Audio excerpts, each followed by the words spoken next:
이제 에베소 4장 25절 우리 다 같이 읽겠습니다. 그런즉 거짓을 버리고 각각 그 이웃으로 더불어 참된 것을 말하라. 이는 우리가 서로 지체가 됩니다. 하나님은 아담과 하와를 지으시고 난 다음 남자가 그 부모를 떠나 여자와 연합하여 한 몸을 이룰지라. 남녀 부부관계는 지체의 관계. 남자가 머리라면 여자는 지체입니다.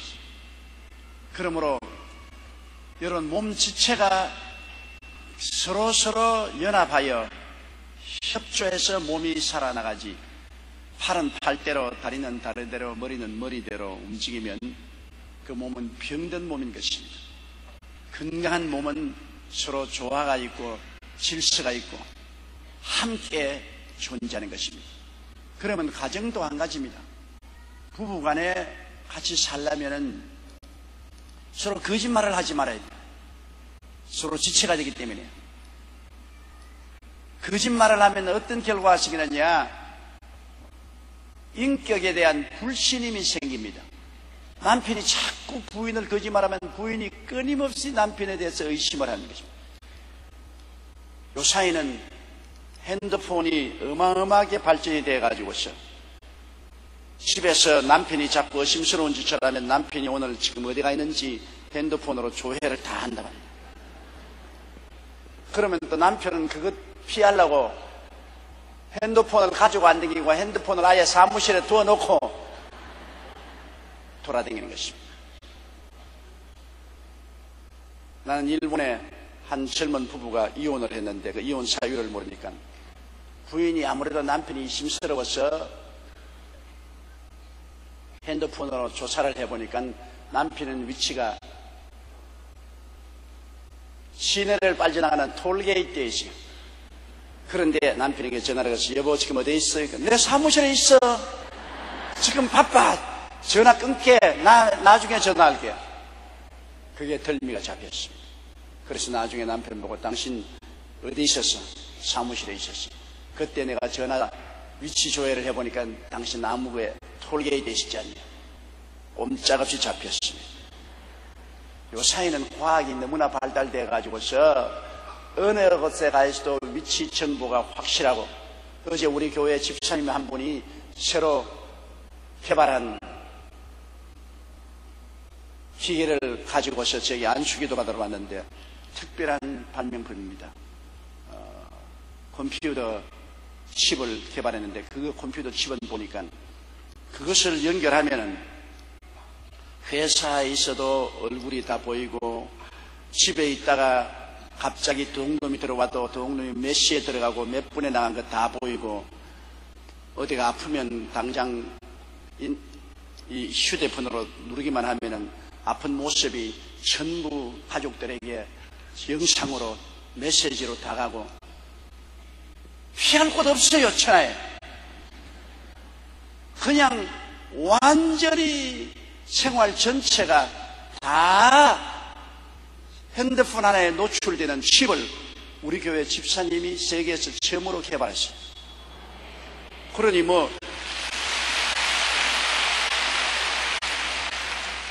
직장에 있으나 집에 있으나 놀러가나 서로 다 환하게 보고 있어요. 과학 발전으로 말미암아 거짓말을 못하고 살도록 지금 되어 있는 것입니다. 그래도 사람은 너무나 영리해서 또 거짓말을 하려면 얼마인지 하죠. 그러나 가장 중요한 것은 가까운 사람끼리 거짓말을 하면 신뢰를 잃어버립니다. 신뢰를 잃어버리면 정상적인 관계가 맺어지지 않습니다. 자꾸 거짓말하는 남편, 아내가 신뢰할 턱이 있어요. 신뢰가 안 되니까 그 다음에는 믿을 수도 없고 사랑할 수도 없습니다. 또 남편을 자꾸 속이는 아내, 남편이 아내를 신뢰할 수 없습니다. 그렇기 때문에 아내와의 사이가 멀어지고 서로 경계하게 되는 것입니다. 신뢰를 잃어버리면 인간의 교제가 끊어지게 되는 것입니다. 여러분 자꾸 거짓말하는 자식에게 돈 줄 수 있습니까? 부모에게 와서 자꾸 거짓말합니다. 이건 학교 학자금이다, 공책 산다, 운동화 산다, 온갖 거짓말 다 해서 자꾸 돈 따내가는 자녀를 나중에는 속지 않잖아요. 속지 않고 신뢰가 끊어지기 때문에 부모 자식 간의 거리가 멀어진 것입니다. 형제 간에도 한 가지고 친구 간에도 절친한 친구는 서로 거짓말을 하지 않아야 절친한 친구가 됩니다. 서로 자꾸 속이고 신뢰를 잃어버리면 절친하지 못하죠. 또 정부와 국민 간에도 그렇습니다. 정부가 거짓말을 하지 말아야 됩니다. 정부가 자꾸 이렇게 발표해놓고 저렇게 하고 저렇게 발표해놓고 이렇게 해서 정부와 국민 간의 신뢰를 잃어버리면 그 다음에는 국민은 정부를 믿지 않고 정부는 국민을 이끌어갈 수가 없습니다. 그러므로 나라가 잘 굴러가지 않습니다. 인생의 모든 것은 신뢰를 바탕으로 움직여가는 것입니다. 신뢰가 없어지면 서로 함께 연합해서 살아갈 수가 없습니다. 그렇기 때문에 어느 사회든지 신뢰가 돈독하지 못하면 사회가 발전할 수 없습니다. 거짓말을 많이 하는 사회일수록 사회 정치도 경제도 생활도 엉망이 되는 것입니다. 그러나 돈독한 신뢰가 있으면 국가와 국민들도 또 회사와 사원들도 또 가정도 또 이웃도 서로 아주 좋아 있고 질서 있고 단합되어서 살아갈 수가 있는 것입니다. 우리가 북한을 왜 못 믿습니까? 북한이 자꾸 거짓말하기 때문에. 이번에 NLA 저 북한 경계선에서 북한이 라디오 무전을 한 것도 거짓말했단 말입니다. 자기들이 내려오면서 우리가 아니고 중국 어선이라고 거짓말했다. 그리고 여러 번 통화한 것도 거짓말로 통화한 것이 많다. 자꾸 거짓말하니까 서로 신뢰할 수 없어요. 물론 홍어로 매주를 쓴다 해도 북한 사람 말을 믿을 수는 없죠. 왜냐하면 남한을 적화하려고 눈에 불을 켜고 있는데 우리에게 바른 말하고 정직하고 성실하게 말할 택이 있어요. 서로 원수가 되어 있는 이 마당에 대화와 화해라는 것이 좀처럼 이루기가 힘이 되는 것입니다. 서로 신뢰할 수 있어야 대화와 화해가 있는데 자꾸 속이면 대화와 화해가 안 되죠. 그러므로 거짓을 버리는 것은 굉장히 중요합니다. 거짓을 당한 사람은 손해를 보게 되지 않습니까? 굉장히 상처를 입게 되니까 그 다음부터 무슨 말을 해도 안 믿잖아요. 여러분 이솝 이야기에 이런 이야기 있지 않습니까? 들에서 어린아이가 목축을 하다가 범이다! 고함을 치니까 뭐 밭이나 논에서 일하는 사람들이 전부 다 괭이 들고 몽둥이 들고 뛰어보니까 신경을 쓰면서 거짓말했어요. 그래서 한 번 속아서 신뢰를 잃어버렸습니다. 두 번째 또 거짓말로 범이다 하니까 몇 사람이 뛰어왔다가 보고 거짓이니까 신뢰를 상처했습니다. 세 번째는 진짜 범이 나타났습니다. 범이다, 사람 살려! 아무도 안 왔습니다. 왜냐? 거짓말을 했기 때문에 신뢰를 상실한 것입니다. 안 믿어주는 것입니다. 이것이 정말 위험한 것입니다. 우리가 장사할 때도 정직하고 성실하게 물건을 팔아야지 가짜 물건을 팔면은 한두 번은 사람들이 속을지 몰라도 나중에는 그 사업은 망합니다. 안 사줍니다. 그러나 아주 정직하고 성실하게 물건을 팔면 처음에는 사람들이 많지 않아도 점점 그 물건을 사보고 그 물건이 진실하고 참된 것을 알게 되면 많은 사람이 물건을 사게 되죠. 요새 한탕주의가 성행해서 음식도 그냥 한탕해서 팔아먹고 집어치우려고 하고 물건도 한탕해서 팔고 집어치우려고 하는 것은 그 순식간에 돈을 좀 벌지 몰라도 장래성이 없는 것입니다. 꾸준히 정직하고 성실한 것이 최상의 지혜인 것입니다. 그러므로 성경은 거짓을 버리고 각각 그 이웃으로 더불어 참된 것을 말하라, 이런 우리가 서로 지체가 된다고 말한 것입니다. 세운 캘리포니아 대학에서는 20명의 학생들 몸에 소형 마이크를 부착해서 이들이 하루에 얼마나 거짓말을 하는지 조사를 해보았습니다. 조사 결과 아주 사소한 것과 다소 이례적인 말까지 포함하여 하루에 한 사람이 200번 거짓말을 하는데요, 8분에 한 번씩 거짓말을 하더랍니다. 그런데 가장 흔한 거짓말 중에 하나는 약속 시간에 늦었을 때 차가 막혀서 늦었다. 쥐가 늦어놓고 난 다음에 차가 막혀서 늦었다는 거짓말을 가장 흔한 거짓말이고, 또 시장에 장사하는 사람이 거짓말 많이 하는 것은 매번 팔면서도 지금 재고 정리하는 겁니다. 값싸게 재고 정리하는 것입니다. 오늘만 세일합니다라고 거짓말하는 것을 포함하면, 이런 것까지도 다 포함하면 하루에 한 사람이 한 1000번 정도 거짓말을 한다는 것입니다. 그러니 이 세상에 어떻게 신뢰하겠습니까? 어느 아버지와 아들이 목욕탕에 갔는데, 아버지가 목욕탕에 들어갔더니 시원하다.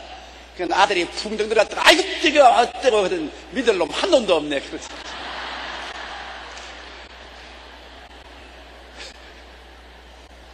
나온 것이 아들이 아버지를 놈으로 변해버리고 마는 것입니다. 신뢰를 할 수 없게 된 사람입니다. 그러므로 요사이 너무나 가짜가 많기 때문에 우리들은 늘 묻는 것이, 사람도 가짜입니까 진짜입니까? 물건도 가짜입니까 진짜입니까? 요 며칠 전에 어느 시골에 있는 목사님이 어려움을 당해서 저에게 도움을 청해 왔습니다. 상당히 가정적인 도움이 필요한 사람이었는데, 가짜인지 진짜인지 알 수가 있어야지. 심지어 목사님까지도 요사이 사기를 치니까, 그래서 내가 거기에 있는 책임 있는 목사님에게 연락을 해버렸습니다. 저 사람이 이러한 요구를 해왔는데 가짜인지 진짜인지 알아보라고 하죠. 그러니까 조사를 해서 내게 올라온 것이 요구는 진짜입니다 그러더라고요. 그래서 그럼 내게 보내라, 내가 도와주겠다. 이 세상이 이렇게 거짓이 성행하기 때문에 이제는 누가 가짜고 누가 진짜인지를 분별할 수가 없습니다. 이제는 하나님께서만 아시지 사람으로서 서로를 분별할 수 없는 이런 세상입니다. 이런 세상에서 여러분, 우리가 진실을 말하고 거짓이 없이 살아서 많은 사람에게 신뢰를 얻고, 사람이 저 사람은 틀림없다, 저 사람은 무슨 말을 해도 믿을 수가 있다, 그렇게 된다면 얼마나 고상한 인격이 되겠습니까? 저 사람은 입만 열면 자기 성자 3마디 내놓고는 다 거짓말한다. 그렇게 한다면 그 사람은 아무 교제도 할 수 없고 사업도 할 수 없고 상거래도 할 수 없고 망할 수밖에 없는 것입니다. 국가 간에도 서로 신뢰할 수 있어야지, 국가 간에도 자꾸 사기를 치는 국가는 믿을 수 없지 않습니다. 신뢰가 이 세상의 재산 목록입니다. 신뢰보다 더 귀중한 재산은 없습니다. 한두 번 거짓말해서 잘 되는 것 같아도 그는 재산을 잃어버립니다. 신뢰를 쌓는 정직을 시행하고 손해가 보더라도 나중에는 그것이 큰 축복의 원인이 될 수가 있는 것입니다. 그러면 사람들이 묻습니다. 자, 이 세상에 살면서 전혀 거짓말 안 하고 살 수가 있습니까? 그렇게 묻습니다. 거짓말에도 긍정적인 거짓말이 있고 부정적인 거짓말이 있어요. 긍정적인 거짓말이라는 것은 남에게 해를 끼치지 아니하고 오히려 남을 도와주고 화목하기 위해서 하는 거짓말이 있어요. 전혀 거짓말 안 하고는 살 수가 없잖아요. 여러분, 요수아가 정탐꾼을 여리고성에 보냈습니다. 기생 라합이 그 정탐꾼을 영접하여 지붕 위에 눕혀놓고 삼대로 덮어버렸습니다. 그런데 여리고성 경찰이 유대인의 정탐꾼을 찾아왔을 때 벌써 떠나갔다고 거짓말을 했습니다. 만일 이 기생 라합이 여리고의 경찰이 와서 여기 유대인 스파이가 왔지, 예 왔습니다, 오세요, 예, 이 위에 내 3대에 덮어놓았습니다, 그랬더라면 여리고가 무너졌을 때 그 나합과 가족은 다 죽었을 것입니다. 그러나 그 나합은 하나님을 두려워하고 경배했기 때문에 하나님의 사람을 보호하기 위해서, 사람의 생명을 살리기 위해서 거짓말했습니다. 그 결과로 여리고성이 무너질 때 나합과 그 가족은 다 살려주었고 성경의 믿음의 용사의 반열에 들어갔습니다. 자, 이런 것은 어떻게 생각합니까? 저는 두고두고 내 마음속에 원망스러운 사람 한 사람이 있습니다. 제가 불광동에서 목회할 때 크리스마스 파티에 이웃 선교사 집에 초청을 받아가는데 존 허스턴 목사님도 있고 존 스테스 목사님도 그게 있고, 그래서 같이 크리스마스 파티를 하고 케이크를 먹는데, 그때는 저는 케이크라는 것은 구경도 못했는데 선교사 집에 가니까 크리스마스 파티에 케이크를 줘서 너무나 감사하고 그 케이크를 먹는데, 무슨 이야기가 있었냐면 거짓말 이야기가 나왔습니다.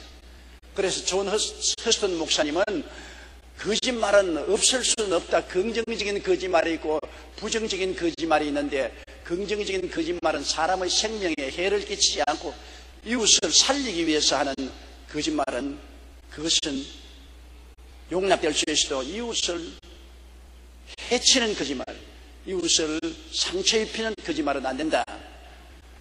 그래서 그 말이 점점 어떻게 번지냐 하면은, 그러면 존 스테스 목사님 하신 말씀이, 북한 군인들이 남한을 침범해 들어와서 조용기 목사를 잡으려고 한다고 하죠. 조용기 목사가 우리 집에 도망을 쳐서 우리 집 벽장에 숨었는데 공사군이 다시 쳐서 조용기 여기 왔지 어디 있냐? 그렇게 물으면 존 허스턴 목사님, 너는 어떻게 하겠느냐? 존 허스턴은 절대로 조용기 목사 온 적이 없습니다. 찾아보세요. 없다고. 나는 그렇게 하더라도 존 목사를 살려놓고 볼 일이지. 그렇게 하니까 존 스테스 목사님, 아니야, 나는 거짓말할 수 없으니까 오세요. 벽장 속에 여기 있습니다. 나는 그렇게 할 수밖에 없다. 왜 성경에 거짓말하지 말라고 했으니까. 그 말에 그만 그 맛있던 크리스마스 케이크가 맛이 딱 떨어졌습니다. 그때 내 마음속에 받은 충격이 오늘날 또 사라지잖아요. 그분만 보면 너 나 벽장에 숨었는 것 공산국에게 넘겨주려고 그랬지. 잊을 수가 없어. 굉장히 충격을 받고, 사람이 어떻게 그럴 수가 있느냐, 내 마음에 슬픔을 느꼈습니다. 여러분, 그런 경우에 어떻게 하겠어요? 사람의 생명을 죽이느냐 살리느냐에 내 한마디 말에 달렸으면 그때 어떻게 하겠어요? 제2차 세계대전이 끝나고 난 다음 팔로군에 쫓긴 일본 군인이 심례교 교당으로 뛰어들어왔습니다. 심례교 목사님이 앉아서 성경을 읽고 있는데 일본 군인이 한 사람 뛰어와서, 팔로군이 나를 쫓고 있으니 날 좀 살려주십시오. 그래서 심례교 목사님이, 심례교에는 침례통이 있잖아요. 침례통을 뒤치고 그 속에 침례통을 깔고 그 위에 강단을 밀어చె기고 그 다음 그거 앉아서 성경을 읽고 있습니다. 안 믿는 사람은 침례통이 뭔지 모릅니다. 보통 적은 교회는 강단 앞에 침례통이 있어요. 그래서 거기에 침례받고 그 다음에 싹 덮어버립니다. 곧장 팔로군이 뛰어들어왔습니다. 여기 일본 군인이 한 사람 들어왔지요. 모르겠어요. 찾아보세요. 나는 이 안에서 성경 읽고 있다고 누가 왔는지 가는지 모릅니다. 샅샅이 사무실로부터 글상 밑까지 다 뒤져도 안 믿는 사람이니까 침례통이 있는 건 모른다면 그 지나갔어요. 그 다음 침례교 목사님이 달하고 난 다음에 강난을 밀어 제끼고 침례통을 열어서 그 일본 군인이 나오니 일본 군인이 눈물을 비벼같이 흘리고 그 침례교 목사님 앞에 무릎을 꿇고, 나는 평생에 당신이 믿는 예수 그리스도를 나도 구주로 모시고 하나님을 섬기겠습니다. 그 길로 살아서 일본으로 돌아와서 일본의 유명한 부흥사가 됐어요. 평생을 일본 전국에 다니면서 그리스도 예수를 전도했습니다. 그런데 만일 팔로군이 이 일본 군인을 잡으러 왔을 때 여기 오세요, 여기 오세요, 침례통 밑에 여기 들어있습니다. 나는 거짓말 할 수 없어요. 나는 참말합니다. 그랬더라면 어떻게 되겠습니까? 정말로 이 세상에 살아가면서 남을 해치는 일은 거짓말로 하지 말아야 되지만, 남을 도와주고 살리는 일은 거짓말 안 할 수가 없어요. 여러분, 저는 그런 면에서 고민도 많이 하면서 어찌할 도리가 없을 때 많습니다. 왜냐하면 우리 성도들 가운데 지역장 사이에, 구역장 사이에, 장로들 사이에 서로 다툼이 있어서 나에게 서로 고발하러 와요. 이 지역장은 와서 목사님 그 지역장 이렇게 나쁘고 이렇게 나쁘고 이렇게 나쁘다고. 그러면 제가 듣고 그렇다 나쁘다 그렇게 말할 수가 없잖아요. 거짓말을 할 때가 많습니다. 전에 그 지역장 내게 와서 말하는데 당신에게 대해서 상당히 칭찬하던데, 좋은 말 하던데, 그래요, 그럴 리가 없는데, 아니요, 나에게 와서 그런 말 했어. 시침이 딱 되고 칭찬하고 조견. 그래요. 그럼 내가 오해했군. 쭉 봐야 돼요. 우리 주의 종들도 서로 경쟁이 돼가지고서 나에게 고발할 때가 있습니다. 어제도 어떤 주의 종이 와서 다른 주의 종을 고발하더라고요. 목사님, 그 목사 못 설 사람이 이런 고약한 일을 했습니다. 그래, 안 그럴 텐데. 아니, 그랬다고. 근데 그 사람 며칠 전에 만났는데 자네에 대해서 굉장히 칭찬하던데, 아주 좋은 말하고 아주 유능한 분이라고 하던데 하니까 얼굴이 싹 달라지면서, 그래요? 그래, 가 물어봐라. 나보고 칭찬해서 내가 참 좋은 사람이구나 생각이 든 게, 그래요? 그럼 내가 잘못 들었나? 그러면서 하더라고. 그때 내가 바른 말을 해서, 야, 와서 너 보고 욕하더라, 너 보고 흉보더라 하면 그 다음 시간에 대판 싸움이 벌어집니다. 그거 어떻게 합니까? 싸움 붙이겠습니까? 안 그러겠습니까? 좋게 하겠습니까? 집에도 보면 어머니가 거짓말 할 때가 많아요. 왜냐하면 저도 애들 키울 때 애들이 잘못했다는 이야기를 듣고서 내가 와서, 이놈의 자식 잘못했지. 엄마가, 아니요, 안 그래, 그거 다 거짓말이야. 안 그랬어?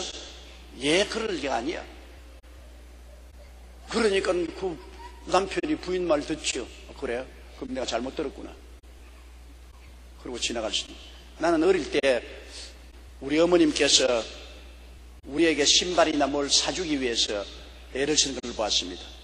시골에서 여러분 돈이라고는 없지 않습니까? 더구나 일정 시대 어려울 때 시골에서 주부가 돈을 만들 수 있는 길은 장날 보리 몇 대, 콩 몇 대 몰래 가지고 가서 팔아야 애들 신발도 사주고 양말도 사줄 수가 있습니다. 그런데 우리 어머님이 시장에 나가면 대문으로 나가는 앞방에 우리 할아버지 계신 방인데 그 창틈으로 할아버지가 늘 내다보고 있어요. 그렇기 때문에 우리 어머님이 시장 갈 때는 언제나 바구니를 이렇게 들어 보이고 갑니다. 빈 바구니 가지고 간다고. 그냥 가면은 야단 법석이라는 거예요. 그때는 시집살이가 무섭지 않았어요. 그런데 애들에게 신발은 어떻게 사주며 양말도 어떻게 사줄 수 있습니까? 내가 장남이니까 어머니가 나가기 전에 조그마한 보퉁이에 콩이나 무슨 이 볼이나 이렇게 몇 대 해가지고서 걸머지고 산으로 가서 저 밑에 언덕에 기다리게 만들어주십니다.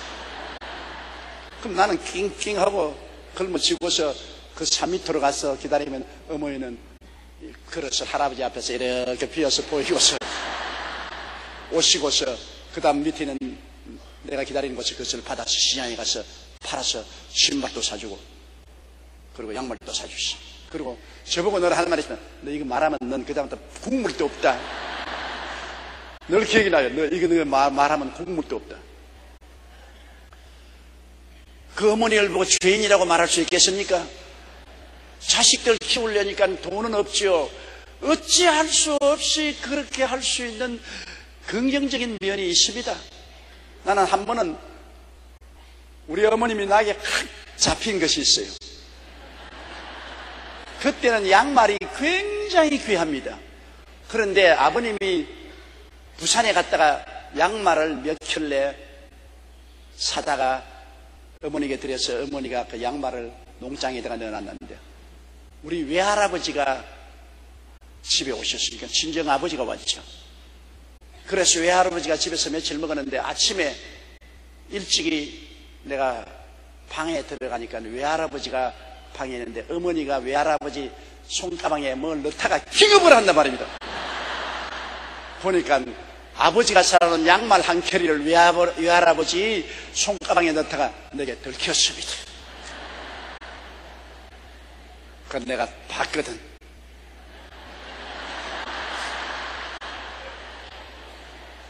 그 다음에 제가 어머니에게 말했어요. 엄마, 내 봤다. 그 덕분으로 엄마에게 온갖 것 다 서비스를 받았습니다. 과자도 좀 얻어먹고 어머니에게 도움도 받고 있는데 지금도 기억이 나요. 내가 왜 그걸 가지고 어머니를 협박했던가? 딸이 그때 어려울 때 친정 아버지가 딸네 집에 왔는데 그래 그냥 돌려보낼 수가 없어. 양말 한 켤이 준 것이 어머니는 아버지에게 거짓말한 겁니다. 그러나 그걸 가지고서 어머니를 죄인이라고 잡을 수가 있겠어요? 안 들켰으면 좋을 뻔당인데 내게 들켰단 말입니다. 그러나 지금은 우리 아버지가 들어도 괜찮기 때문에 내 이야기 한다고요. 지금 아버지가 그 양말 가지고 말씀하시면 내가 양말 20켤이를 대신 사다줄 수가 있어요. 이제는 들어도 괜찮기 때문에 지금까지 비밀로 지켜왔다가 기나긴 세월 동안 나는 어머니가 그냥 그 말 아버지께 하면 너는 나하고 완전히 결별이다. 그 말을 지금까지 내가 지켜왔어요. 신생을 살면서 이런 조그마한 흰 거짓말, 긍정적인 거짓말은 전혀 없을 수는 없어요. 이것은 남을 해치고자 하는 것이 아니고 남에게 오히려 화해를 가지고 좋게 가져오기 위해서 하는 그런 긍정적인 거짓말이 없을 수는 없어요.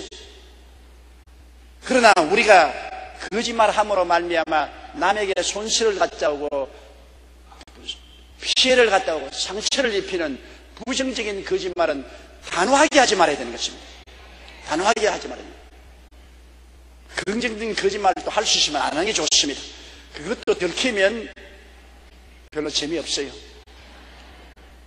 거짓말이란 긍정적이든 부정적이든 그것은 신뢰를 손상시키는 것입니다. 그러나 선한 거짓말은 용서받을 수 있지만 나쁜 거짓말은 용서받을 수가 없는 거짓말인 것입니다.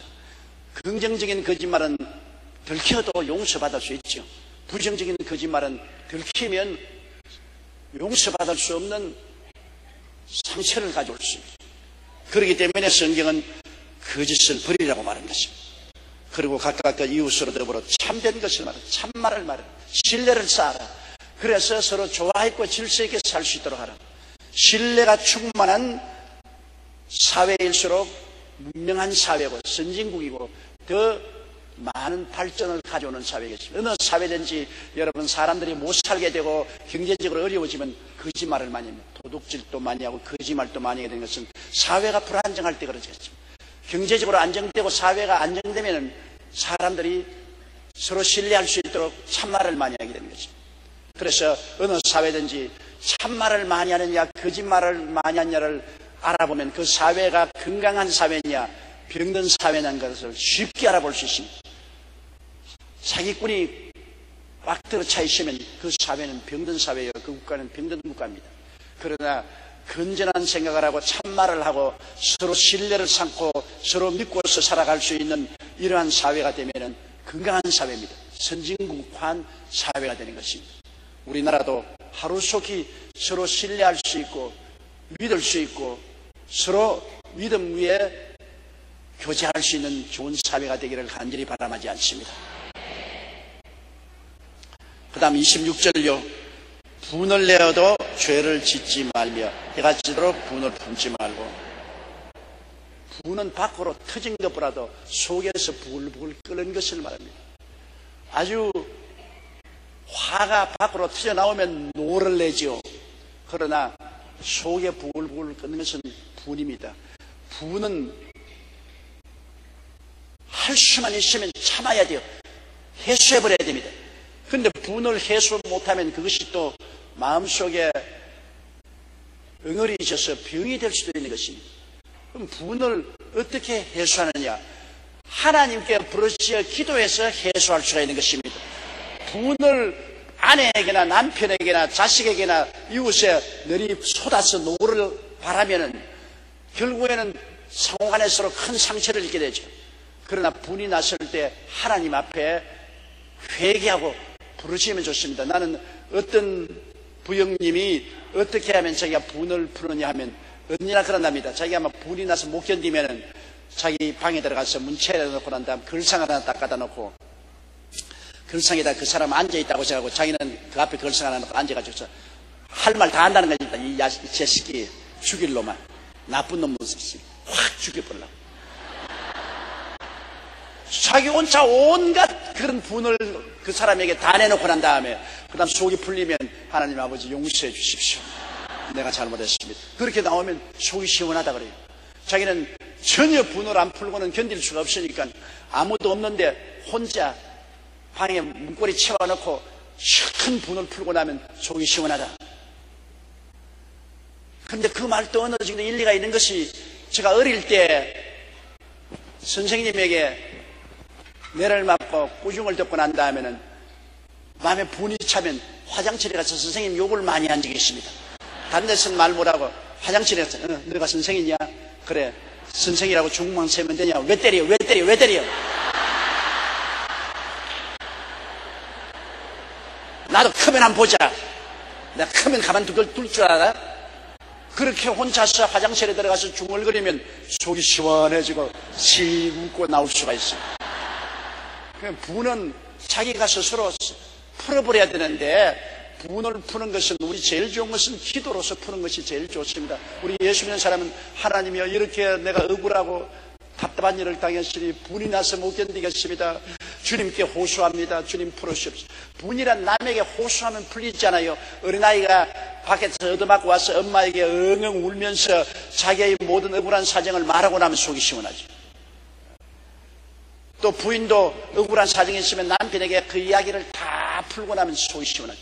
친한 친구가 뭡니까? 친한 친구에는 자기의 억울한 마음의 사정을 다 이야기하고 나면 속이 풀리죠. 여러분 사실은 신앙상담이란 뭡니까? 신앙상담은 다른 건 아닙니다. 왜 신앙상담이 피곤하냐? 신앙상담 동안에 내가 다 말을 하라면 피곤하지 않아요.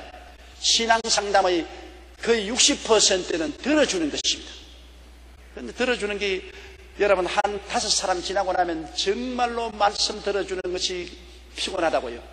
보통 우리 자매님들 오면은 목사님 내가 시집 올 때 그때부터 시작하면 시집살이 할 때부터 시작해서 지금까지 이야기 다 해요.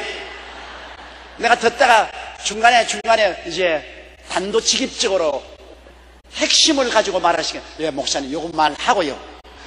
그리고 또 시작하는 것입니다. 어떤 분은 처녀 때부터 이야기를 시작하는 거죠. 또 사업하는 사람은 옛날에 사업 시작할 때부터 실패하고 지나온 것 고통스러운 것부터 시작해서 다 이야기하고 가족관계 다 이야기하고 보통 한 사람 앞에서 한 15분 내지 20분 이야기를 들으면 몸부림이 나와요. 그 다음에 사실은 제가 하는 말은 얼마 안 돼요. 내게 호소하러 이야기하러 오는 분이 대다수지 내 말을 들으려고 오시는 분은 별로 많지 않아요. 큰 이야기 듣고 난 다음 내가 하는 말은 뭡니까? 기도하십시다. 그리고 안수기도 해주는 그것이 전부예요. 그만큼 사람들은 속에 엉그러진 것을 풀어놓기를 원해요. 그런데 아무에게나 풀어놓을 수 있어요. 다 속을 들어준 사람이 있어요. 자식의 엉그러진 것은 부모가 들을 수 있고 남편은 아내가 남편의 엉그러진 마음을 들어줄 수 있고 친구도 아주 친한 친구는 서로 전화 들고서 몇 시간이고 마음에 엉그러진 것을 이야기할 수 있는 친구는 참된 친구인 것입니다. 내가 어제 세계 침례교 연맹의 모임에 가서 김장한 목사님이 지금 총회장이니까 한마디 해달라고 해서 제가 이런 말을 했습니다. 김장한 목사님은 나하고 30여 년간 서로 친구로 사귀었는데 그 친구도 보통 친구가 아니라 밤중에 조금도 끄리낌 없이 전화로서 잠을 깨울 수 있는 친구는 김장한 목사가 나오고 저 사람도 밤중에 내 자는데 전화 깨우고 나도 자기 부인하고 자든지 말든지 내가 전화 걸어서 깨웠지. 심지어는 김장한 목사님 내가 방금 강단에 설교하는데 전화가 와가지고서 전화 받으라 그런다. 그것은 그만큼 서로 신뢰하기 때문에 속을 털어놓을 수 있는 친구가 참된 친구인 것입니다. 조심스러우면 친구가 안 돼요. 부부간이라도 조심스러우면 서로 친밀도가 떨어집니다. 남편이 부인에게 속을 털어놓을 수가 없어 조심스럽고 부인이 남편 말을 듣고 다 이해를 해주는 것이 아니라 딱 고리 잡고서 딱 고리 잡고 나중에 싸움 날 때는 너 아무개 때 그런 말 했지 않느냐. 그러면 조심스러워서 말을 못 하잖아요. 또 부인도 마음을 털어놓고 남편에게 이야기할 것인데 남편이 자꾸 비평하고 자꾸 부정적인 말을 하면 조심스러워서 마음을 열어놓지 못하잖아요. 옛날에 어떤 분이 이웃하고 싸움을 하다가 이웃 사람을 쳐서 죽였습니다. 그래서 급하니까 시골에 담 샀지 않습니까?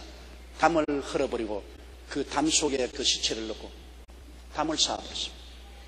그런데 그 사실을 그 아들이 보았고 그 부인이 보았습니다. 근데 세월이 한 10년 동안 걸렸어요. 경찰에서 아무리 조사해도 찾을 수가 없어요. 왜냐하면 시골에 흔하게 있는 담인데 담 속에 누가 합니까? 그런데 하루 비가 내리는데 시골 집은 볏집으로 였기 때문에 누런 불그스름한 물이 뚝뚝뚝 떨어져요. 그 경상도 말은 소지렁물이라 그러는데 표준 말은 뭔지 모르겠어요. 그 물이 떨어져 거품이 부글부글 밑에서 그 남편이 누워있고 부인은 바느질하고 있고 아들은 곁에 있는데 남편이 보더니 10년 전에 그 사람을 내가 때렸을 때 입에서 나오는 거품이 저 붉은 소지렁물 같이 부글부글 끓더라. 그러니까 아들이 아버지 입을 탁 막으면서 아버지를 끄고 나왔어. 아버지 왜 남 앞에서 그런 소리 합니까? 누가 남이야? 어머니는 남입니다. 야, 이 사람아, 어머니가 어떻게 남이냐? 같이 사는 짓수십니다. 아니요. 부부는 언제나 남끼리 모였기 때문에 돌아설 때는 인정사정 없이 돌았습니다. 아들이 하는 말이 왜 남 앞에서 그런 이야기 합니까? 그 아버지가 아이고 이 녀석아 넌 모른다. 그런데 부부간에 대판 싸움이 벌어졌어요. 부인이 밖에 나가서 10년 전에 이 사람이 사람을 죽여서 이 담을 쳤다고. 그 사람들이 담을 걸어보니까 그 사람의 뼈가 나왔습니다. 아니게 아니라 남이었습니다. 부부간은 아무리 서로 정있고 오래 살아도 문제가 생겨서 서로 돌았으면 남이죠. 원래 서로 만날 때 남끼리 만났잖아요. 남끼리 만나서 돌아서면 그냥 남으로 돌아서면 좋은데 원수가 되어 돌아설 때가 많습니다. 그러므로써 확실히 신뢰할 수 있는 부부가 된다는 것 얼마나 좋아요. 요사이 부모 자식 간에도 서로 죽이는 일이 가끔 있지만 그거는 미친놈들이고 부모 자식 간은 정말로 천륜으로 맺어지기 때문에 배반하지를 못합니다. 배반할 수가 없어요. 부모 자식은 천륜으로 맺어졌지만 부부간에는 남끼리 모였기 때문에 거기에 대한 기본적인 에티켓은 지켜야 되는 것입니다. 부부라는 것은 서로 존중해주는 마음에서 출발하는데요. 요사이 젊은이들은 자꾸 예쁜 아내를 찾는데 인물이 예쁜 아내는 데리고 살면 3년만 있으면 족합니다. 3년만 있으면 예쁜지 안 예쁜지 전혀 몰라요. 3년도 오래 가는 것이 한 1년만 살아도 정말 예쁜지 안 예쁜지 전혀 모릅니다. 예쁘다는 것은 그래 오래 가지 않는 것입니다. 그러나 착한 아내를 얻으면 평생토록 행복합니다. 정말 착한 아내는 좋은 아내요. 착한 아내를 얻으면 평생토록 행복하고 지혜로운 아내를 얻으면 3대를 거쳐서 행복하게 되는 것입니다. 그러면 남자는요. 잘생긴 남편을 만나서 좋다고 하지 마세요. 잘생긴 남자 얼굴 쳐다보면 1년만 행복하지 그다음 행복하지 않습니다. 1년이면 족합니다. 그러면 돈벌이 잘하는 남편하고 결혼하면 10년은 행복합니다. 10년이 지나고 나면은 그것도 심상해져요. 그러나 마음이 따뜻한 남편을 만나면 평생으로 행복해 줄 수가 있는 것입니다. 그러니까 그 무엇보다도 인물보다도 돈보다도 남자도 여자도 마음이 착하고 따뜻한 것이 가장 중요한 것입니다. 마음이 싸납고 무인정하고 몰리해하면은 어떻게 인물이 좋은 여자도 그냥 그 여자하고 결혼하면 박살나고 그런 남자가 아무리 인물이 좋고 돈 많다고 해서 결혼해도 그 생활은 처참하게 불행해질 수가 있는 것입니다. 지킬 만한 것보다 내 마음을 지켜라. 생명의 근원이 이에서 난다고 말한 것입니다. 생명의 근원은 마음에서 나오는 것입니다. 마음이 착한 여자, 마음이 따뜻한 남자, 이러한 사람들이 함께 살 수 있고 함께 친구가 될 수가 있는 것입니다. 분을 내어도 죄를 짓지 말라. 이 분을 내고 난 다음 죄를 짓는다는 것은 분을 내어서 미워하기 시작합니다. 미워하는 것은 살인하게 되죠. 정신적인 살인입니다. 그러므로 미워하면 정신적 살인을 짓기 하기 때문에 분을 내어도 죄를 짓지 말며 해가 지도록 분을 품지 마라. 왜? 분은 마음의 성문의 문을 열어버립니다. 분이 생기면 자기를 차지하던 성문이 열렸으므로 마귀가 들락날락할 수 있어요. 보통 때는 차지하지 않아요. 마음을 가다듬고 차지하지만은 분을 내면은 차지력을 잃어버립니다. 자기 본심을 잃어버립니다. 마음에 분이 들어와서 마음의 문을 열어버립니다. 그래서 해가 질 때까지 분을 품고 있으면 그 다음에는 마귀가 얼씨구나 좋다고 그 열린 문으로 들어오는 것입니다.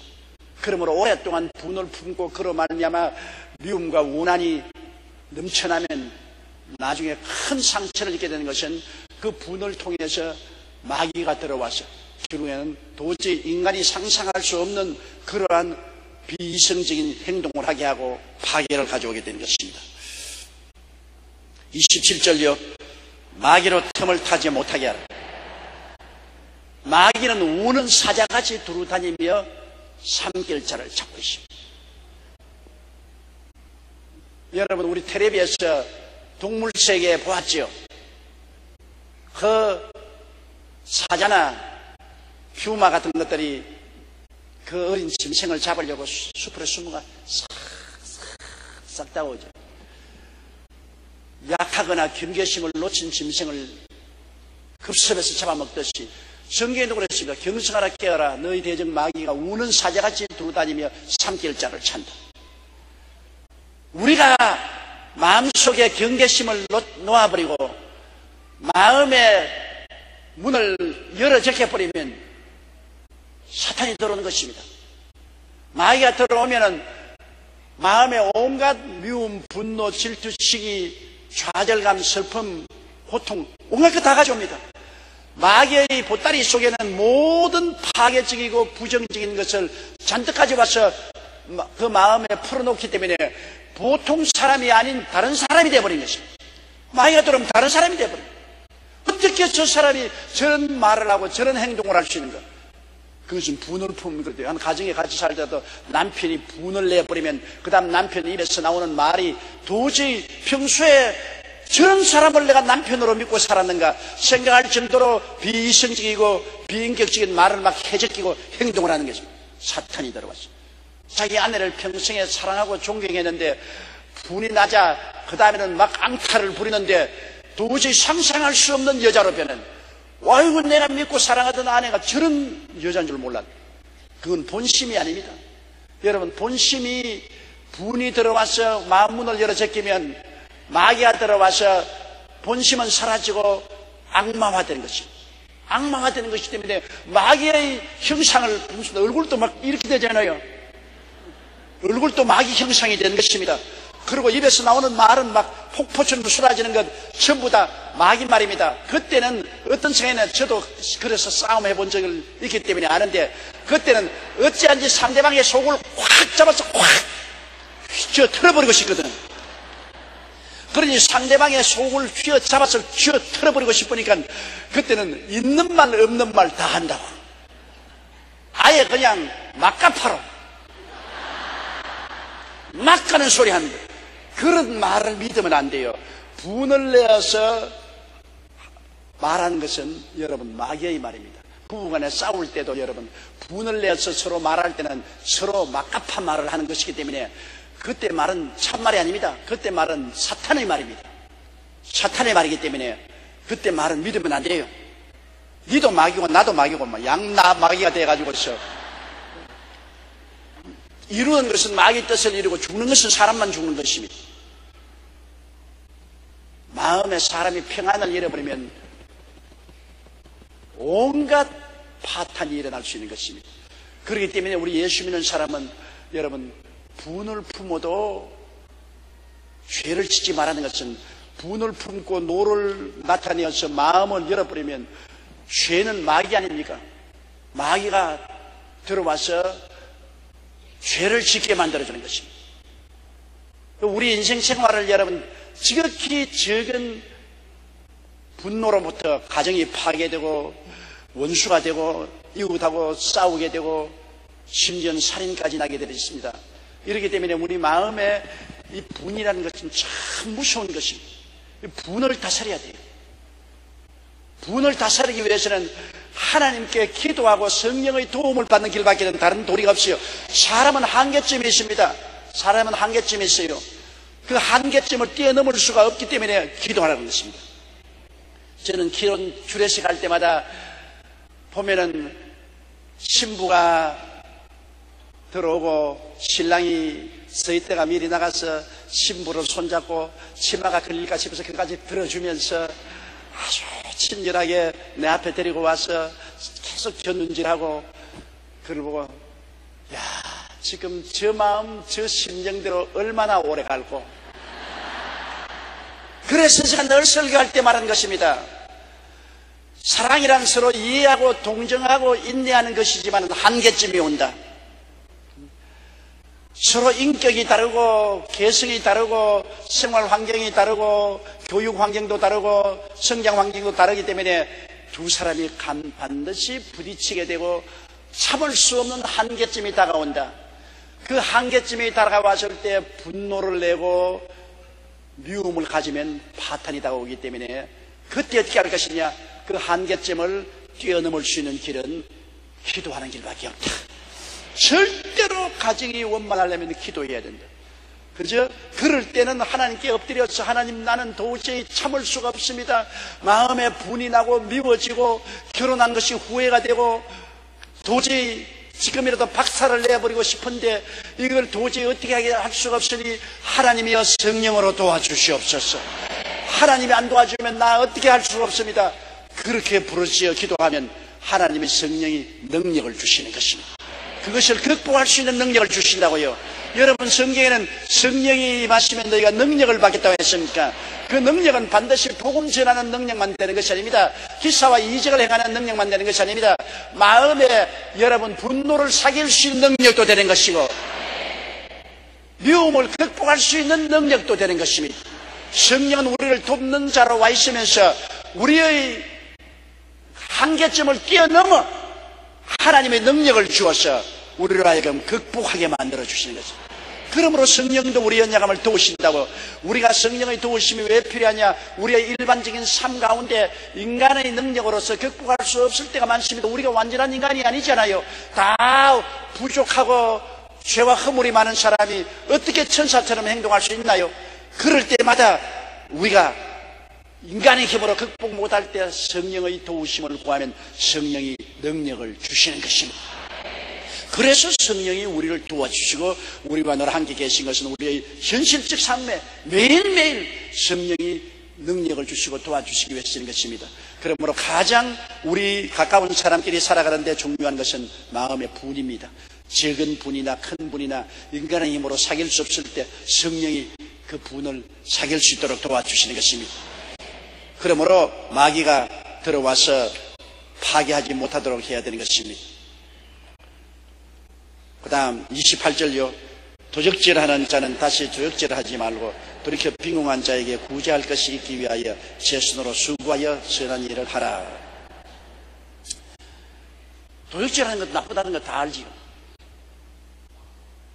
내가 주일 저녁마다 8시 반부터 김삼환 목사님 설교를 제가 들어요. 김삼환 목사 설교 다음에 9시부터는 우리 행복의 초대가 나오니까 명성의 시간에 김삼환 목사 설교 듣는데 전번주일 설교를 하니까 김삼환 목사님이 사람이 자기 힘으로 절대로 안 되고 기도해야 죄도 이긴다 그러면서 나도 옛날에 말할 수 없는 죄인이었어. 그래서 무슨 죄를 지었나 내가.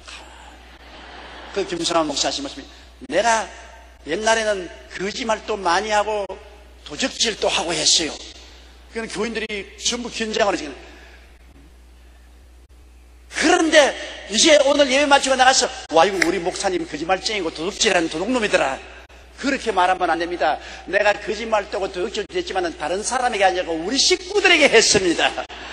우리 식구들에게 내가 거짓말도 하고 우리 식구들 것을 도둑질도 했지만은 그것을 이기기 위해서 내가 기도를 하니까 하나님이 도와주셔서 그런 것을 다 극복했습니다. 그 말을 내가 듣고 참 맞았다.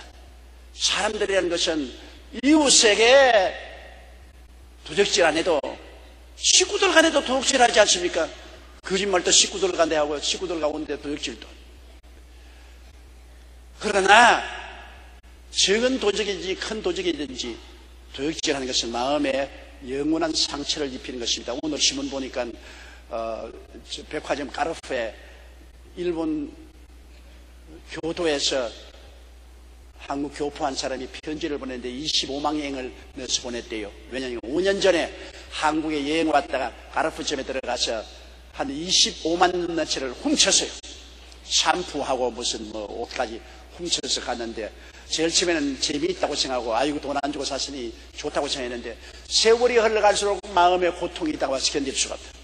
세월이 흘러갈수록 내 마음속에 도둑놈 그래서 까르프 사장에게 편지를 내고 돈 25만 엔을 이자까지 붙여서 보낸 것을 보았어요. 사람이란 여러분 남의 물건을 훔치면 그때는 좋다고 생각하지만 양심에다가 상처를 입는 것입니다. 그러니까 내내 불행하다고요. 도둑놈 치고 행복한 놈 한 놈도 없어요. 불행하다고. 이게 도둑놈이 자기 자식 보고 도둑질하는 사람은 없어요. 자기는 도둑질해도 자식 보고는 도둑질하지 마라 그랬지. 남의 물건 훔치고 남에게 사기쳐서 취하는 사람이 여러분 마음에 행복하지도 못할 뿐 아니라 긍정적이고 적극적인 사고방식을 가질 수 없는 것입니다. 마음에 도둑질한 것이 상처를 입히기 때문인 것입니다. 마음에 깊은 상처가 있습니다. 오늘날 적고 큰 도둑질은 자기의 영혼에 상처 입을 뿐만 아니라 하나님 앞에 도둑질하는 것도 한 가지입니다. 하나님 앞에도 모르고 늘 11조 도둑질했던 날 알고 난 다음에는 11조 도둑질하지 말아야 돼. 11조 도둑질하면 내가 늘 먹고 있고 살아도 행복하지 않아요. 하나님 물건 도둑질한 너 도둑놈 그 도둑질이 늘 괴롭지 않습니까? 또 우리 어린아이들 교육시킬 때 적은 도둑질할 때 깨우치게 해야 됩니다. 바늘 도둑이 소도둑 된다는 말이 있지 않습니까? 어떤 교도소에 사형언도를 받은 청년이 있었습니다. 그는 나무 물건 훔치다가 들키니까 그 주인을 죽였어요. 그래서 잡혀서 사형언도를 받고 사형수 감옥에 있는데 어머니가 면회 왔습니다. 어머니가 울면서 너무나 슬프다. 아들이 어머니 손 한 만져보자고. 그래서 창살처럼 손을 잡아서 손가락이 잘라졌습니다. 어머니가 막 피를 흘리면서 세상에 이놈아 너를 보러 왔는데 손가락을 깨물어 이럴 수 있는 게 어머니 내가 죽는 것은 어머니 때문에 죽습니다. 내가 어릴 때 이웃에 가서 물건 훔쳐올 때 어머니가 뭐라 했습니까? 머리를 쓰다듬으면서 너 안 들키고 잘 훔쳤다. 참 다행이다. 나는 어머니의 칭찬에 고무되어 가지고 있어요. 그때부터 점점 훔치기 시작한 것이 오늘날 사형을 받을 수 있는 이 자리까지 왔습니다. 어머니 때문에 그렇습니다. 물론 그놈이 자기의 잘못을 어머니에게 전부 다 책임을 넘기는 것은 나쁜 놈이지만은 그러나 어릴 때 교육이 얼마나 중요하다는 것을 보여주는 것입니다. 1살부터 6살까지 사이에 인격의 모든 것이 완성되지 않아요. 자기 인생을 살아가는 삶의 바탕이 1살에서 6살 사이에 다 이루어졌는데 그때는 언제나 부모하고 같이 있을 때고 요사이 대다수 엄마하고 같이 있을 때인 것입니다. 엄마하고 같이 있을 때 우리 인격이 다 완성이 되는데 살아갈 인격의 바탕이 완성되는데 엄마의 교육이 자식들에게 얼마나 중요합니까? 그렇기 때문에 유대인은요 아버지가 이방 여자하고 결혼해서 낳은 자식은 유대인으로 취급해 주지 않습니다. 그러나 아버지가 이방인이라도 어머니가 유대인이면 오늘날도 그 자식은 유대인으로 인정해서 시민권을 줍니다. 그만큼 어머니의 영향력이 지대하고 큰 것입니다. 이러므로 어머니의 어느 심사 행동이 자식에 얼마나 큰 영향력을 미치잖아요. 나는 나의 매제집의 애들을 보고 내가 놀란 것은요. 우리 매제는 이북 사람이니까 이북 말을 말하고 내 여동생은 경상도 말을 하는데 나보다 더 세게 경상도 말을 해요. 그런데 서울에서 사는데 자연히 애들이 이북 말을 하는지 서울 말을 하는데 그 집에 가면 왜 아저씨 옷 있는기요? 잘 어딨어? 야 너희들 왜 경상도 말을 하냐? 엄마가 경상도 말 하니까 애들이 모두 다 경상도 말을 합니다. 아버지는 이북 말을 하는데도 아버지 말을 따라 안 하고 엄마 말을 따라 합니다. 그거 보십시오. 말하는 것조차도 엄마를 통해서 배우는 거라. 우리 한국 사람들이 외국에 이민 가고 난 다음 애들이 한국말을 다 잊어버리는 이유는 엄마가 서투른 영어를 자꾸 말하고 한국말을 말하지 않기 때문에 집에 들어오면 엄마가 한국말을 했으면 애들은 두 가지 말을 할 수 있습니다. 외국말도 하고 한국말도 할 수 있는데 엄마가 애들하고 한국말을 안 하기 때문에 애들이 한국말을 다 잊어버리겠습니다. 그러므로 도적질하는 자는 다시 도적질하지 말고 돌이켜 빈궁한 자에게 구제할 것이 있게 하기 위해 손으로 일을 하는데 사람의 물건도 도둑질하지 말고 하나님 물건도 도둑질하지 말고 우리가 정직하고 성실하게 사는 것이 제일 좋습니다. 신뢰를 얻게 되고 하나님께 축복을 받게 되고요.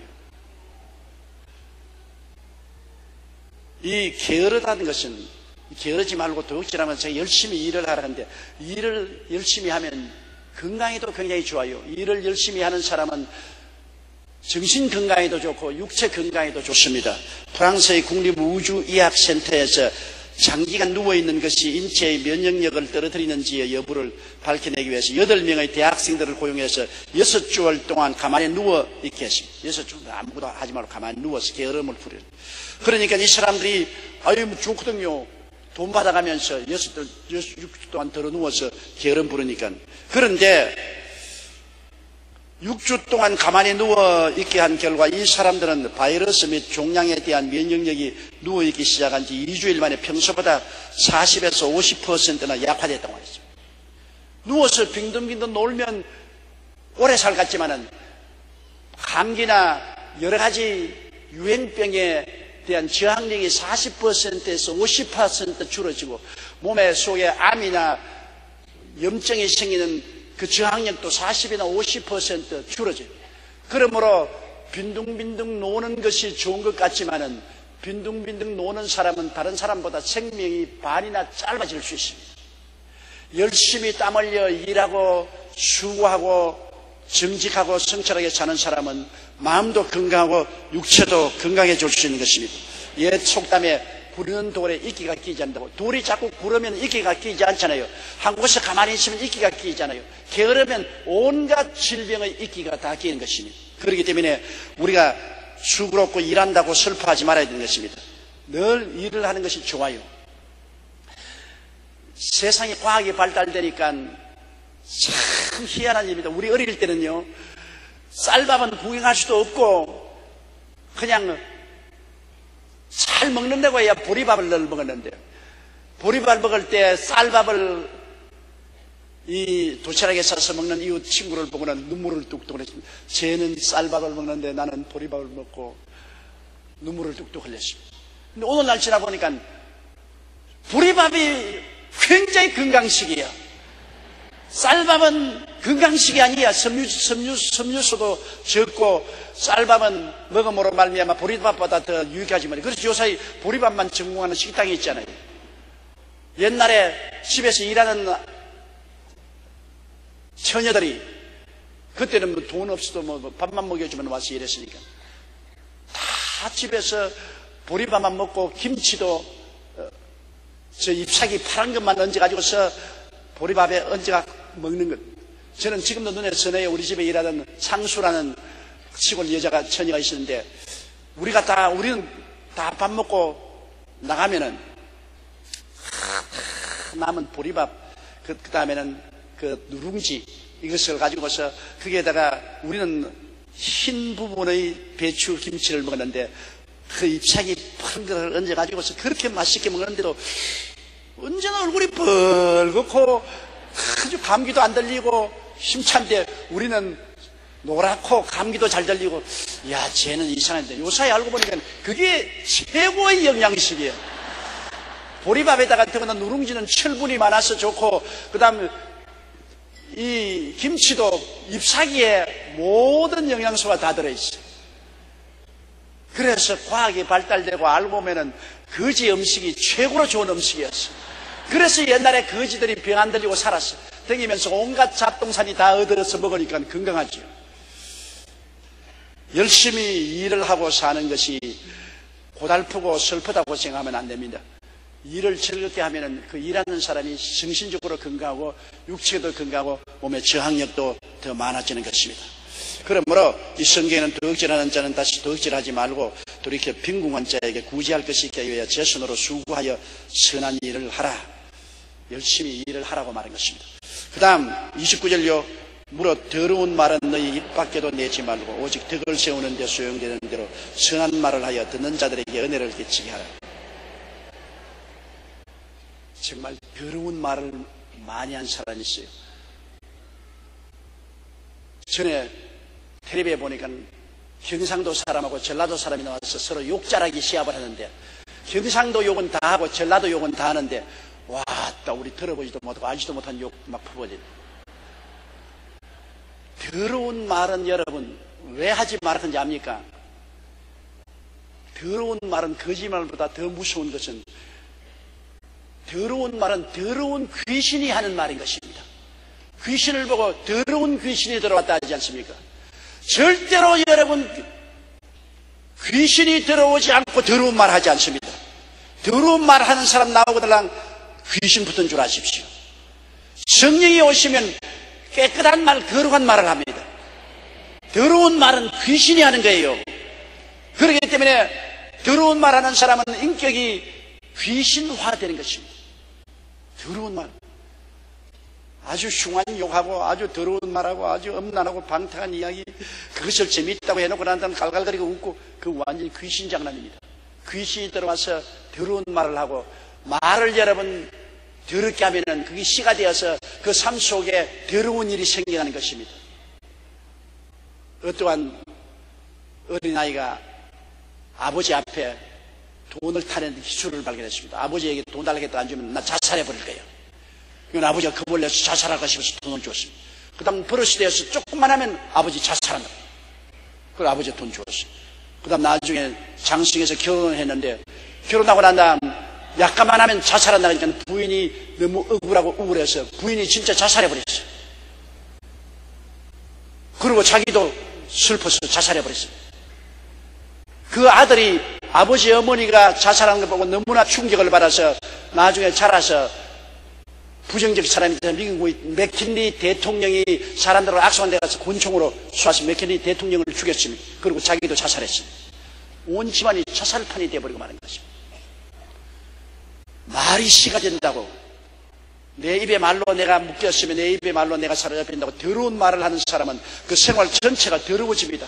그리고 더러운 영이 와서 역사하기 때문에 우리가 입에서 더러운 말을 하지 말아야 합니다. 저는 그것을 왜 아느냐, 저도 우리 친구들하고 모여서 가끔 가다가 농담을 할 때 아주 진한 농담을 할 때가 많이 있었어요. 과거 젊을 때. 지금은 안 그래요. 또 나가가 우리 조영기 목사 진한 농담 많이 한다고 그렇게 말하지 마세요. 지금은 안 해요. 지금은 안 해요. 옛날에 젊었을 때 우리 부흥사들 같이 모이면 진한 농담도 하고 했는데 희한하게 내가 진한 농담을 하고 난 다음에는 마음이 꼭 지렁이 먹은 것처럼 끄급하고 평안이 없어지고 답답해요. 마음이 기쁘지 못하고 우울해요. 언제나 잘못된 더러운 말을 농담을 하고 난 다음에는 마음에 억압이 오고 슬프고 고통스러워. 그러면 하나님 앞에 회개하면은 그냥 제가 토해내는 겁니다. 그냥 구역질이 뱃속에서 나오며 막 더러운 것을, 더러운 영을 토해내는 거죠. 그래서 뒹굴면서 눈에 눈물을 펑펑 흘리고 그냥 끈직끈직한 더러운 것을 많이 토해내고 나면은 그 다음 마음이 시원해지고 상쾌해져요. 제가 그런 체험을 여러 번 했습니다. 친구들하고 농담하고 더러운 말을 하고 나면은 반드시 마음이 불결해지고 슬퍼지고 괴로워지고 그 다음에는 기도하면은 그 더러운 영이 쫓겨나가는 거예요. 토해내는 거죠. 근데 그때 알았어요. 아, 더러운 말은 더러운 영이 들어와서 하는구나. 더러운 말을 하면 더러운 영을 초청해 들어오는구나. 그 더러운 영이 들어오고 난 다음에 행복하나요? 더러운 영이 들어왔는데 어떻게 행복해요? 마음이 더러워지고 마음이 불안하고 초조하고 괴로워지죠. 그러므로 친구들하고 모여서 여러분 더러운 농담하지 마세요. 그땐 좋다고 스스로 깔깔거리고 웃고 배꼽을 잡고 뒹굴고 그러고 나면 집에 들어오면 그 깔깔거린 것만큼 마음이 끄급하고 답답하고 우울하고 슬퍼진 것입니다. 안 믿는 사람은 제껴놓고요. 안 믿는 사람은 원래부터 더러운 귀신이 붙어있기 때문에 더 들어오나 적게 들어오나 그가 분별도 못해요.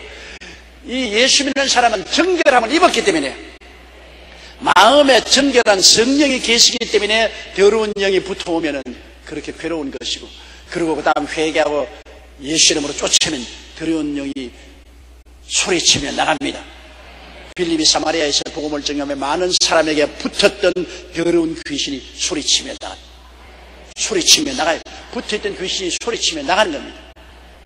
그러므로 더러운 말은 입 밖에도 내지 말라는 것은 입 밖에 내면은 더러운 귀신이 들어와 붙기 때문에 여러분 그 결과로 중대한 마음의 고통이 다가오게 되는 것입니다. 그리고 오직 덕을 세우는 데 소용되는 대로 선한 말을 하여 된 자들에게 은혜를 끼치게 하라. 좋은 말을, 선한 말, 아름다운 말, 착한 말을 해서 다른 사람에게 덕을 끼치고 은혜를 끼치는 것은 그 배후에 성령이 역사하는 것입니다. 여러분 기도 많이 하고 성령에 충만하면 고운 말, 선한 말, 아름다운 말, 덕을 세우는 말을 하게 되죠. 예수 전도하게 되고 감사와 찬미의 말을 하게 되죠. 그 성령이 와 계십니다. 우리의 모든 생각과 말에는 배후의 세력이 있습니다. 여러분, 우리가 마음대로 생각하는 것이 아니라 배후의 마귀가 끊임없이 우리에게 부정적이고 파괴적인 생각을 머릿속에 넣어줍니다. 그래서 우리는 우리가 생각하고 말은 같이 하지만 끊임없이 마귀의 영향력을 받아 부정적이고 파괴적인 말을 하게 되고, 우리가 성경을 읽고 묵상하고 기도하면 성령이 우리에게 충만하게 채워지면 우리의 말하는 것은 끊임없이 우리 생각도 성령의 영향력을 받아서 착하고 선하고 아름답고 긍정적이고 적극적인 생각을 하게 되고 말도 그렇게 하게 되는 것입니다. 어떤 영으로 말미암아 우리가 사느냐 굉장히 중요합니다. 온 세상은 악한 자에게 속하였었습니다. 성경에는 믿지 않는 자는 공중의 권세자는 악한 영에게 잡혀있다고 말하는 것입니다. 그러므로 믿지 않은 세계에 사는 사람들은 음으로 양으로 끊임없이 공중의 권세자는 마귀의 영의 영향력을 받아서 생각하고 말하고 행동을 하죠. 그러나 예수 믿는 사람은 그 악한 원수 마귀에서 건져냄을 받았습니다. 하나님께서 우리를 흑암의 권세에서 건져내서 그 사랑의 아들 나라로 옮기셨습니다. 우리는 예수 그리스도의 나라에 옮겨서 우리 속에 영이 새로워졌습니다. 우리가 거듭나실 뿐 아니라 성령을 받았었습니다. 하나님의 거룩한 영이 우리 속에 와 있습니다. 그러므로 거룩한 영하고 교제한다는 것은 말씀을 늘 공부하고 기도하고 찬양함으로 거룩한 성령과 늘 교제해서 우리 입에서 나오는 말은 늘 권면하고 위로하고 안위하고 선을 가져오고 덕을 세우는 그런 말을 하면은 우리가 입술의 말이 열매를 맺어서 그렇게 되는 것입니다. 그러므로 선한 말은 참 좋아요. 어떠한 영국의 가정이 있었는데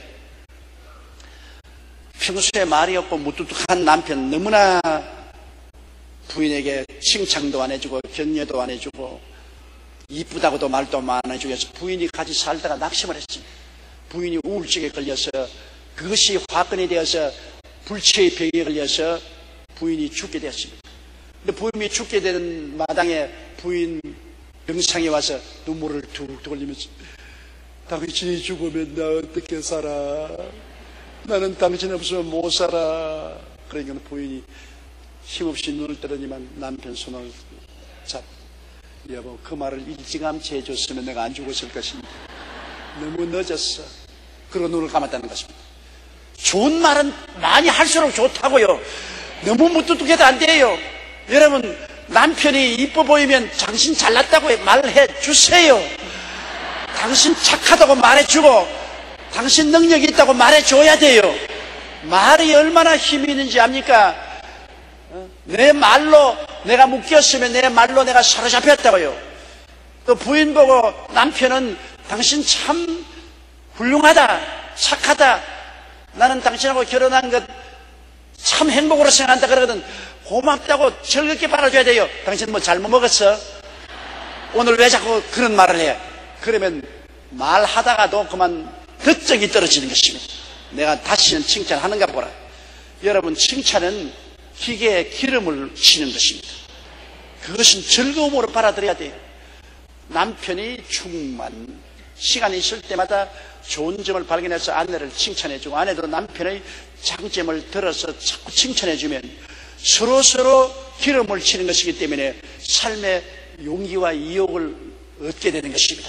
그러나 말로서 서로 자꾸 흠점을 드러내고 상처를 입히고 먹칠을 하고 짓밟으면 마음의 병이 육체의 병이 되고 생활의 병이 되고 좌절하고 죽습니다. 그러나 항상 말로서 여러분 칭찬해주고 격려해주고 위로해주면 그것이 큰 용기가 되어서 마음에도 즐거울 뿐 아니라 몸도 저항력을 얻고 병도 걸리지 않고 행복하게 살아갈 수가 있는 것입니다.